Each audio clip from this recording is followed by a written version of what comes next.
Salut! Aujourd'hui on découvre ensemble la nouvelle gamme Prestige des PC portables MSI. J'ai testé un 13 pouces certifié Intel Evo et un 16 pouces. Ils sont tous les deux équipés d'un i7 de 13e génération. Et l'idée derrière le label Intel Evo, c'est de garantir un bel équilibre entre design avec de belles finitions, performance convaincante, bel écran, batterie satisfaisante et tout ça pour un prix qui reste cohérent. C'est pas le premier ordinateur certifié Intel Evo qu'on teste ensemble sur la chaîne YouTube, donc je sais qu'habituellement les promesses sont tenues et que ça en fait de super ordinateurs pour travailler efficacement. Là, le Prestige 13 va plutôt être dédié à des tâches relativement classiques et le Prestige 16 Studio pour celles beaucoup plus lourdes et pour éventuellement du gaming.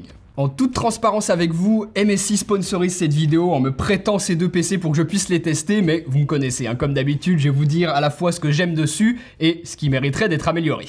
J'ai passé beaucoup plus de temps que ce que j'aurais pensé avec le Prestige Evo 13 pouces parce que son format, je le trouve juste génial. Moi, j'ai beaucoup l'habitude de travailler avec du 16 et du 11 pouces, et là, 13 pouces, je trouve que c'est le bon compromis avec tout ce que MSI a réussi à faire rentrer à l'intérieur. On a un écran au format 16 dixièmes qui occupe quasiment tout l'espace, on est proche des 90%. Les bords de l'écran sont très fins sans pour autant qu'on ait une impression de fragilité comme ce que j'avais pu reprocher à certains PC portables testés sur la chaîne YouTube ces dernières années. Donc j'aime beaucoup, il est à la fois solide et super léger, vraiment c'est un poids plume. 17 mm d'épaisseur et moins d'1 kg sur la balance, ça en fait un ordinateur super pratique à transporter avec soi dans un sac, que ce soit pour le boulot ou pour les cours par exemple. La couleur noire que j'ai, vraiment ça lui donne un super look, mais je vous avertis, ça prend quand même beaucoup les traces de doigts, ce qui est beaucoup moins le cas sur sa version blanche. Donc voilà, comme il existe dans les deux coloris, je vous donne l'info et vous en faites ce que vous voulez. Sinon, j'ai trouvé que le trackpad était agréable, il est suffisamment grand et le clavier lui donne de bonnes sensations en frappant. Il est aussi rétro-éclairé, donc franchement pas grand chose à redire à tout ça. J'aime aussi bien le fait de pouvoir masquer physiquement la webcam, et surtout, elle est bien placée cette webcam. Souvenez-vous, je vous avais montré des PC où les constructeurs la placent dans le clavier pour réduire un petit peu les bordures, mais du coup ça donne un angle vraiment pas flatteur en visio, moi j'aime pas du tout. Pour la qualité de cette webcam, voilà ce que ça donne. Donc on est sur de la Full HD 1080p, et là j'enregistre aussi avec les micros intégrés à l'ordinateur. Je suis dans une zone qui est globalement bien éclairée, donc ça vous donne un aperçu global de ce que vous pourrez obtenir vous aussi, par exemple dans le cadre d'une visio dans un bureau en entreprise. Et c'est pas la meilleure qualité que j'ai vue sur un PC, c'est pas la pire non plus. Ça reste dans les standards de ce qui se fait aujourd'hui, on n'a jamais des webcams exceptionnelles. Hein, vous voyez que les couleurs de peau notamment, bon, ça pourrait être amélioré, mais voilà, ça reste classique et correct pour faire de la visio de manière convenable. Ensuite, pour l'écran, il est vraiment bon. On est sur une définition de 1920 par 1200 sur une dalle IPS 60 Hz de 13,3 pouces, donc c'est un tout petit peu supérieur à de la Full HD, ce qui est impeccable sur une taille comme celle-là. Les couleurs sont bonnes, on a 100% de l'espace SRVB qui est couvert, donc ça parlera aux photographes et vidéastes, et le fait d'avoir une luminosité maximale tout à fait correcte, couplée à un écran mat, ça limite vraiment les reflets et c'est parfaitement utilisable par exemple à un bureau avec une grande fenêtre derrière soi, ou alors à l'extérieur, à l'ombre. Niveau connectique, du côté gauche, vous avez une prise jack qui sert aussi pour un casque micro, un port HDMI 2.0 pour le brancher à un écran 60 Hz et deux ports Thunderbolt 4 en USB type C, donc de quoi profiter de vitesse de transfert rapide. De l'autre côté, on trouve un port USB 3.2, la sécurité et un port de carte micro SD. Donc pas de surprise, c'est habituellement ce que l'on retrouve sur les PC portables 13 pouces.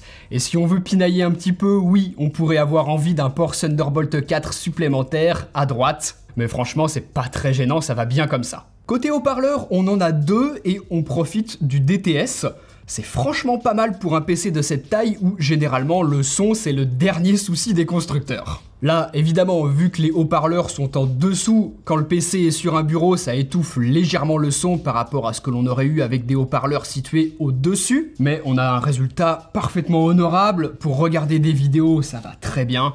Et si je vous apprends rien en vous disant que oui, un MacBook fera mieux parce qu'ils sont juste imbattables niveau son, j'ai entendu des PC qui sont bien pires que ça, donc c'est tout à fait correct. Et enfin pour les connectiques, on a du Bluetooth 5.2 et du Wi-Fi 6, donc impeccable, c'est les dernières normes, les plus rapides et les plus efficaces. À l'intérieur, on a également un i7 de 13e génération, la certification Intel Evo, comme je vous le disais tout à l'heure, 1 Tera de SSD et au choix 16 ou 32 Go de RAM, ce que j'ai moi ici sur ma version.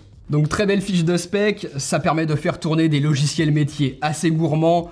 Pour les cours, c'est nickel. Autant de RAM, ça vous permet par exemple de faire tourner des machines virtuelles dessus. Moi, j'ai aussi fait un peu de montage vidéo en 4K avec et ça passe. DaVinci Resolve est très bien optimisé et même en faisant du traitement photo sur Lightroom, j'ai rencontré aucun problème, donc c'est d'excellentes performances. Juste, il n'est pas franchement fait pour jouer. C'est un PC qui est destiné à du web, du divertissement et de la productivité en entreprise ou pour les études. Niveau autonomie, MSI annonce 16 heures. Et comme toujours, c'est pas basé sur une utilisation réelle. Moi, de l'expérience que j'en ai eue, en laissant la luminosité automatique et en faisant pas particulièrement attention à optimiser mon utilisation, j'avais 8-9 heures d'autonomie environ. Donc pour une journée de cours, ça passe. On tient la journée sans avoir absolument besoin de trouver une place près d'une prise de courant. Dans un bureau, pareil, on peut très bien l'emporter en réunion pour faire des présentations, pourquoi pas partir en clientèle avec.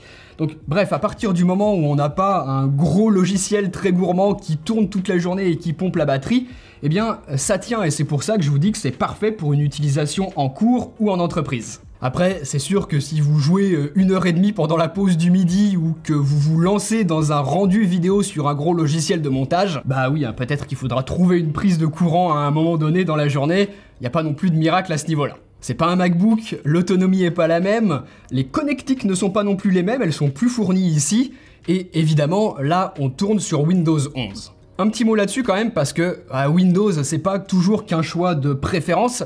Par exemple, en entreprise ou en cours, suivant les logiciels que vous allez avoir besoin d'utiliser, Windows, ça reste bien souvent encore une nécessité. Donc voilà, si c'est un PC portable sous Windows que vous recherchez, eh bien ce Prestige 13 Evo, je le trouve sacrément convaincant, il est très bien équilibré, il n'a pas de réel point faible comme je vous l'ai expliqué.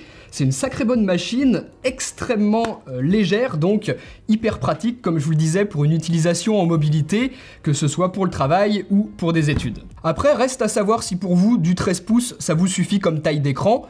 Moi, je sais que c'est pas ce qu'il y a de plus pratique lorsqu'on bosse dans l'image ou on aime avoir un grand écran devant soi. Pour ce scénario-là, le Prestige 16 Studio, lui, est justement plus adapté, puisqu'il a un grand écran, c'est du 16 pouces, mais il n'est pas pour autant énorme comme ordinateur puisque MSI a su garder une certaine finesse capot refermé. À 1,9 kg, franchement, ça va, ça fait pas un énorme poids dans un sac. Ce grand écran, lui aussi au format 16/10, c'est agréable pour travailler confortablement. Pour de l'édition photo ou vidéo, on voit très clairement ce que l'on fait dessus. C'est une définition 2560 par 1600 avec un rafraîchissement 165 Hz sur cette dalle IPS. Donc c'est excellent et surtout que l'on profite de la technologie mini LED qui, je vous l'avais déjà expliqué dans d'autres vidéos, permet d'avoir des noirs très profonds, proches de ce que l'on obtiendrait avec l'OLED. Le 165 Hz, c'est la première fois que j'en fais l'expérience sur un PC portable et c'est super agréable aussi. Ça rend tous les défilements et les animations très fluides. Dans certains jeux où on peut en profiter, c'est aussi un régal. Bref, l'écran est vraiment incroyable. En HDR, la luminosité monte jusqu'à 1000 nits. Les couleurs sont excellentes, on a 100% de l'espace sRGB qui est couvert. Et même chose pour le Gamut P3, donc ça en fait un écran qui est excellent, notamment pour tous les métiers créatifs. Et vraiment, pour un ordinateur portable, on peut difficilement en exiger plus. MSI nous a fourni une sacrée qualité ici. Par contre, pour les connectiques, je trouve ça beaucoup plus perfectible. Déjà, j'aurais aimé avoir un vrai port SD et pas du micro SD, c'est dommage. Quand on est photographe ou vidéaste, ça nous oblige à utiliser un adaptateur et ça occupe un des deux ports USB type C. Donc un peu contraignant, et l'autre chose c'est que ces deux ports USB-C, derrière ce n'est pas du Thunderbolt 4 comme sur ce PC là. Donc là, pour une machine qui est a priori quand même destinée aux métiers créatifs, j'en aurais quand même bien aimé au minimum un, voire deux, par exemple, au lieu de l'USB-A classique de moins en moins utilisé, surtout pour des professionnels dans l'image. Sinon, à part ça, le HDMI, là, sur ce PC, c'est du 2.1, donc c'est parfait. Ça nous permet de sortir de la 8K 60 Hz ou alors de la 4K 120, ce qui n'était pas possible sur celui-ci qui est limité au HDMI 2.0.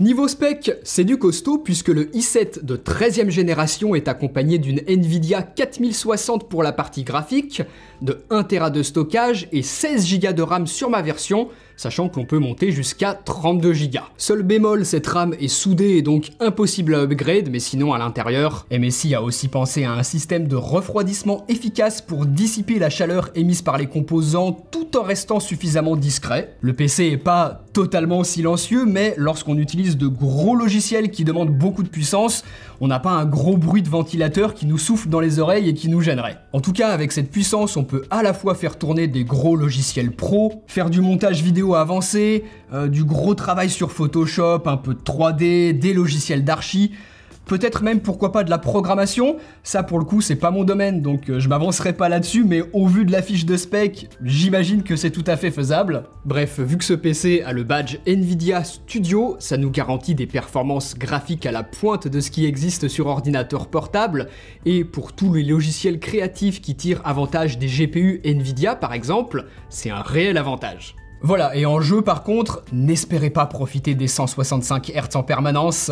Si l'écran en est capable, la carte graphique elle a ses limites, et c'est pas un PC que je qualifierais de PC portable gamer. C'est surtout fait pour travailler tout en étant capable de faire tourner certains jeux si par moment vous en avez besoin, mais si c'est vraiment une utilisation en jeu que vous recherchez avant tout sur un ordinateur portable, je pense pas me tromper en vous disant qu'à ce prix-là, vous trouverez des PC mieux taillés, notamment chez MSI qui est quand même un spécialiste du gaming. Et enfin, côté autonomie, contrairement au 13 pouces, celui-là est vraiment taillé pour les gros logiciels, donc l'autonomie va énormément varier en fonction de ce que vous faites dessus. Des différents éditeurs de logiciels qui n'optimisent pas leurs outils de la même manière, donc qui ne pomperont pas de la batterie de la même manière. C'est impossible de vous donner une estimation type de l'autonomie que l'on va pouvoir avoir dessus. Je vous affiche quand même quelques benchmarks qui vous donneront un aperçu et qui éventuellement vous permettront de comparer avec d'autres PC, mais vraiment tout dépend encore une fois de l'utilisation que vous ferez. Donc voilà, super PC, notamment pour les créateurs de contenu, à condition d'utiliser des logiciels Windows bien évidemment. Pour résumer en 2 mots, l'autonomie pourrait être un peu meilleure même si elle est correcte. Les ports, je vous ai donné mon point de vue, je suis pas fan de tout ce qui a été fait, voilà, notamment pour les métiers créatifs. Les haut-parleurs, ça pourrait être légèrement mieux également, mais sinon tout le reste est vraiment excellent. On a une qualité de fabrication au top, un excellent trackpad, un très bon clavier rétro-éclairé, et surtout cet écran de 16 pouces, mini LED 165 Hz, il est juste magnifique, c'est vraiment le gros point fort de ce PC. Bref, voilà, c'était intéressant de vous en parler. La gamme Prestige peut coller à beaucoup d'usages différents. Vous trouverez juste en dessous dans la description de la vidéo des liens vers les fiches techniques et aussi pour les acheter si vraiment vous avez été convaincu et que vous avez besoin de vous équiper là tout de suite. Et sinon, si vous voulez mon avis sur d'autres PC, je vous en parle dans ces 2 vidéos, n'hésitez pas à les regarder. Salut!